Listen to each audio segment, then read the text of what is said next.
ভাত কিনে খামু না এত দামের গ্যাস কিনে খামু। 12 কেজি বোতল উনি আমাকে বলল যে 2000 টাকা দাম। একটা সিলিন্ডারে আমরা 600 টাকা করে বেশি লাগতেছে। ওভার যে টাকাটা না সেটা লেখে না তারা। ওনারা কেউ কথা মানতেছে না, ওনার মন মতো ওনারা ব্যবসা করে যাচ্ছে। কথা হচ্ছিল রাজধানীর উত্তরার একটি খাবার হোটেলের কর্মীদের সঙ্গে। জানালেন মাসে বড় আকারের এলপি গ্যাস সিলিন্ডার লাগে 20 থেকে 25টি, আর প্রতিটিতে গুনতে হচ্ছে নির্ধারিত দামের তুলনায় 1500 টাকা বাড়তি। ফলে মাসে গচ্চা 30,000 টাকার বেশি।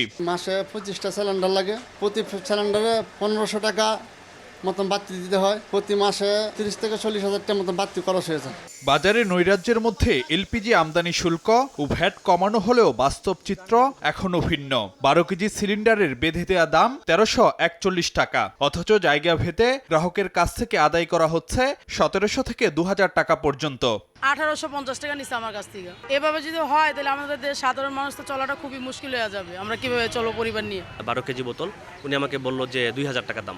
2000 টাকা দিয়ে 12 কেজি সিলিন্ডার নিয়ে গেছি, কিন্তু সরকার যে নির্ধারিত করে দিয়েছে এই নির্ধারিত মতো তারা বিক্রি করে না। ওনারা কেউ কথা মানতেছে না, ওনার মন মতো ওনারা ব্যবসা করে যাচ্ছে।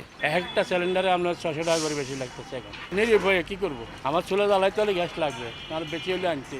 আমরা গরিব মানুষ, আপনারা যদি না দেন, সরকারে যদি না দেয়, আমরা কেমনে চলবো? আমরা ভাত কিনে খামু না এত দামের গ্যাস কিনে খামু। উৎপাদক, ডিলার, খুচরা বিক্রেতা হয়ে গ্রাহক পর্যন্ত একটি সিলিন্ডার হাত বদল হচ্ছে অন্তত 4 দফা। প্রতিটি স্তরেই উপেক্ষিত নির্ধারিত দাম, আর এই কারসাজি সম্পন্ন হচ্ছে রসিদ জালিয়াতির মাধ্যমে।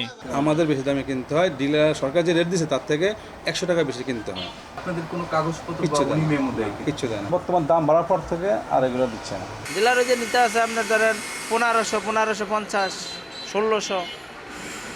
আপনাদের কাছে কি এটা রিসিট আছে? রিসিট তো দেয় না। আর সরকার যে রেটটা ঘোষণা করতেছে কনজিউমারকে দেওয়ার জন্য, তারা সেই কোম্পানি এই রেটটা আমাদের কাছ থেকে ডিলারদের কাছ থেকে নিতেছে। ওভার যে টাকাটা না সেটা লেখে না তারা। দাম নিয়ে নৈরাজ্যের এই দায় বরাবরই এড়িয়ে যান এলপি গ্যাস আমদানিকারকরা।